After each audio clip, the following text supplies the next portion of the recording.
apparently something going wrong with the motor. Ray Beadle in the blue Max pulling into the burnout area, and the official saying shut it off as Al Bergler dead on the racetrack. The car, lots of mechanical problems. You can see crew members out kicking off the parts and pieces that came bouncing out from behind it. Here comes Al Bergler's crew now. They'll be lifting up the body. Al will be getting out of the car. There was no fire. These cars carry an onboard fire extinguishing system. The NHRA Safety Safari truck pulling out onto the track to begin the cleanup preparation. Let's go down to Frank. Dave, apparently Bergler threw a rod, and that threw a lot of oil on the track, and that brought the Safety Safari out again to dry this track off. You can hear the thrush machine coming behind me. They'll try and dry it off and get back to racing as soon as they can. I'm holding the pieces in my hand from Bergler's car, evidence of the problem. Back to you, Dave. Thank you, Frank, and a tough break for Al Bergler as that $12,000 aluminum power plant suffering severe damage. Crowd flocking onto Manufacturers Midway during this downtime as Ray Beadle gets set to go now on a single run with the Blue Max. Every car must make the same number of runs in elimination, so Ray Beadle goes through the timing traps, 6.28 seconds, his speed 228 miles an hour.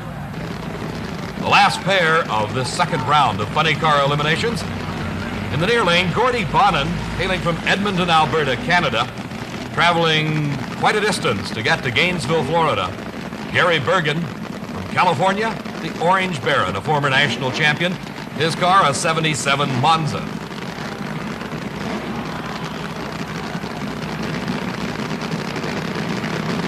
Both cars inching into the staging beams, getting set for that green light, which means go.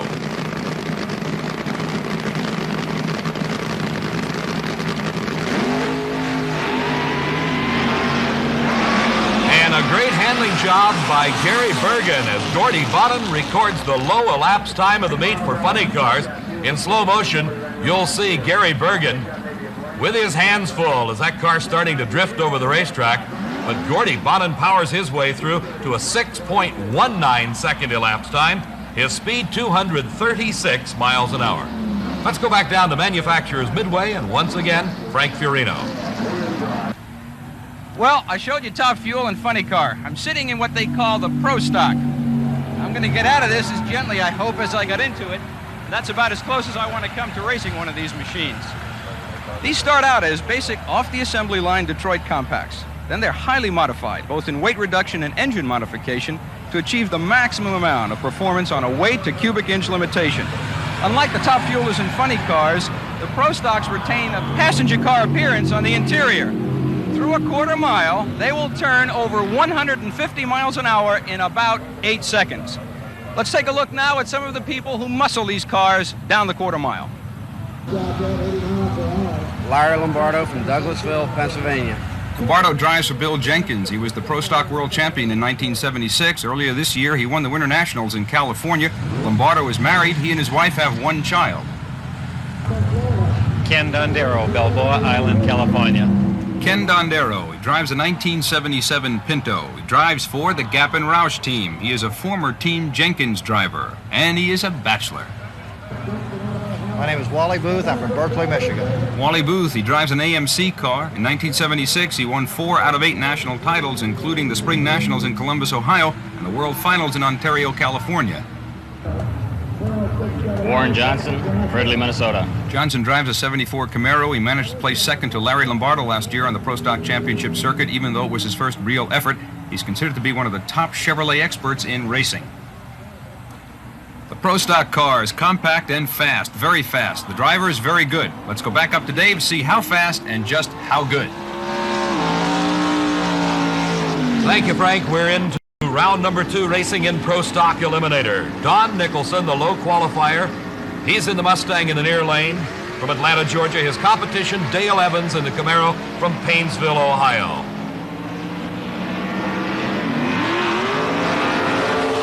Nicholson not to be headed on this run as he is a train length ahead of Dale Evans. 8.65 seconds, the elapsed time for Nicholson. His speed over 153 miles an hour. The number 1 and 2 car in the World Championship Series race last year, Larry Lombardo, shown here with the Monza of Bill Grumpy Jenkins. The number 2 car, Warren Johnson from Fridley, Minnesota. He drives the 74 Camaro.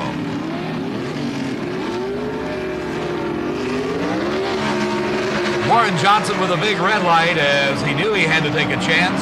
Larry Lombardo running better than Johnson. Johnson gambled on the red light and lost 8.75 seconds for Lombardo, 156 miles an hour. Wally Booth in the AMC car in the near lane. Frank Iaconio in the Chevrolet in the far lane. The crowd rising to their feet to watch. A close race at the finish, and it's Wally Booth. Wally Booth in the AMC Hornet, 8.82 seconds to a losing 8.87, and you can see what it amounts to, about a fender length. Former world champion Bob Glidden at the wheel of his Ford Pinto, the Gap and Roush Pinto, driven by Ken Dondero, and some problems apparently for Bob Glidden.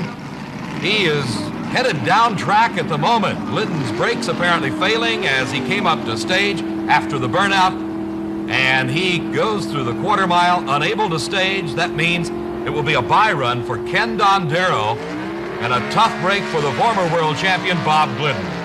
Dondero leaving the starting line will complete his quarter mile run. 9 seconds flat, his speed 148 miles an hour as he catches up with the slowing Bob Glidden. Frank Farino has moved once again. This time he's in the grandstands here at the Gatornationals. Thank you, Dave. I'm sitting here with Wally Parks, the president of the National Hot Rod Association, his lovely wife, Barbara. We're 2 races into the championship season in '77. How do you assess it so far, Wally? Well, I think we've got a tremendous season ahead of us after the phenomenal Winter Nationals that we had in California and the fact that we had to turn down over 200 entry applicants that we didn't have room for. And what the people have done here to come out and wait to see if the weather was going to be clear and then come out and join us, why, I don't know how we can miss. I couldn't be happier. We're going to be back with more racing action, Top Fuel, right after this. The 1977 NHRA Gatornationals, Gainesville Raceway in Gainesville, Florida. We're in quarterfinal action of Top Fuel Eliminator, Don Garlits against Bob Struckness. Here's an interesting note. Bob Struckness' aluminum body is anodized, the color of the car, a black car, instead of paint, saving approximately 20 pounds in weight. Let's see if it does him any good.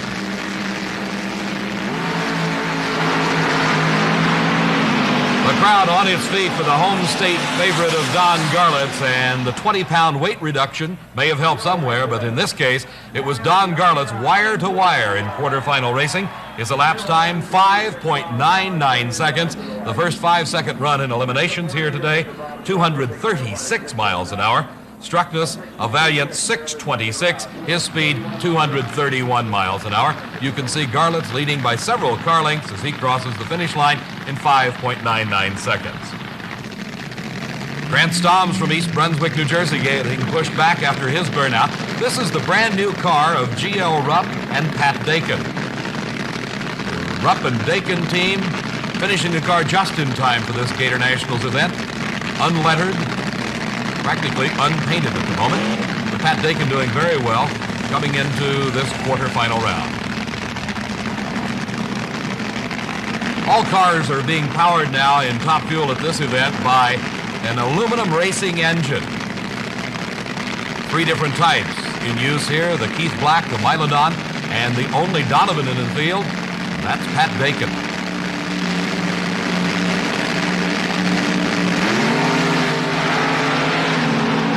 Grant Stoms appears to have a brief lead off the starting line, but Pat Dakin with a car length victory at the finish, a fine 6.06 second elapsed time, his speed 236 miles an hour.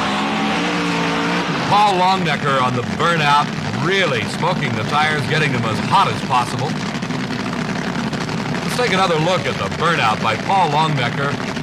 Long, slender, needle-nosed dragster, the tires raising up in the back as centrifugal force, making them grow about 6 inches in height. Smoke boiling off the tires as actually the rubber is burning. The heat building up in the tire, providing the traction for some 2,000 horsepower as Longnecker faces world champion Richard Tharp at the wheel of the Candies and Hughes car.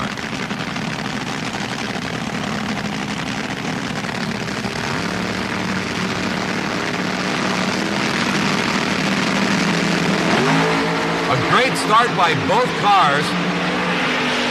Side by side in the middle of the course, and it's Paul Longnecker by 1 car length. Tremendous elapsed time, 6.03 seconds for Longnecker as jubilation reigning in the crew from Ohio. The losing time, 6.06 seconds, just 0.03 of a second separating those two cars in their trip down the quarter mile. Even closer, their speeds, 242 for Longnecker, 241 for Richard Tharp. 1 car length at the finish, Paul Longnecker the winner, advancing into the semifinals. The final race in this quarterfinal round, Tom Kaiser out of Lakewood, Colorado is in the near lane. His competition from Moulton, Alabama, Clayton Harris. Harris making it into the quarterfinals. And Shirley Muldowney red lighting away her chances in round number 1. Harris exploding a motor, having a lot of work in the pits before this second round action. But he's got it running, and he's here on the starting line against Tom Kaiser. Both cars approaching the staging beams. Let's watch.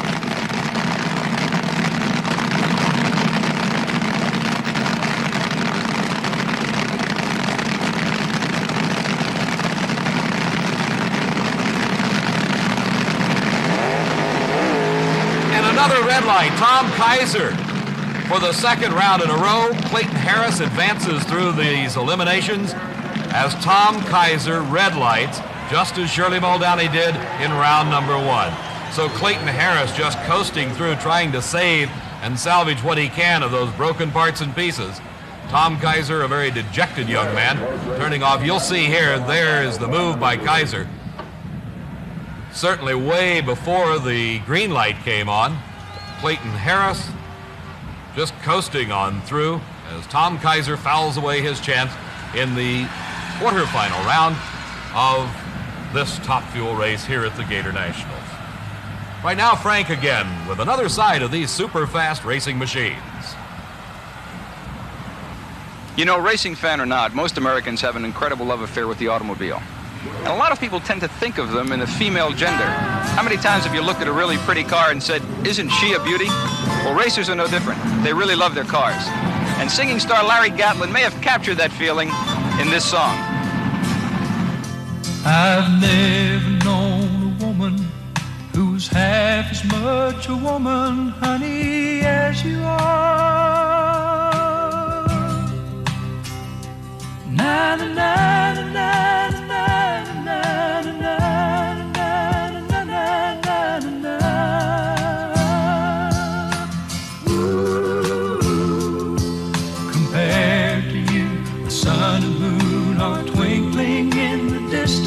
Like a tiny star.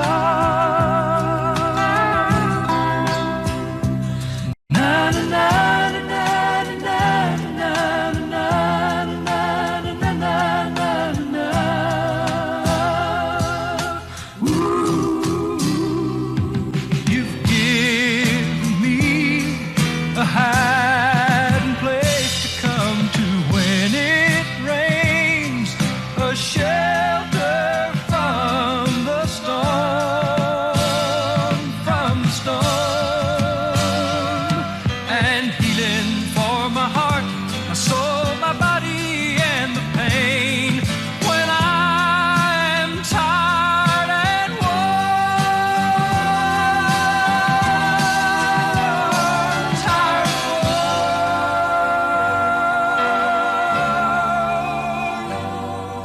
The summer sun don't burn me, 'cause you are my umbrella over and above.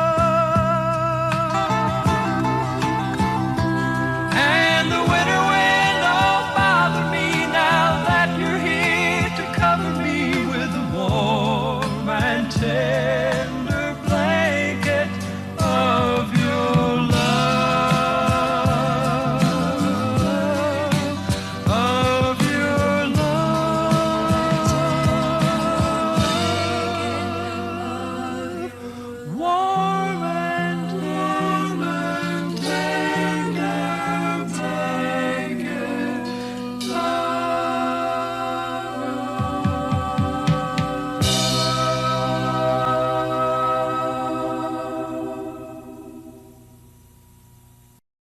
The Chevrolet power plant in John Martin's Econo Altered, the Fram best engineered car of this Gator Nationals.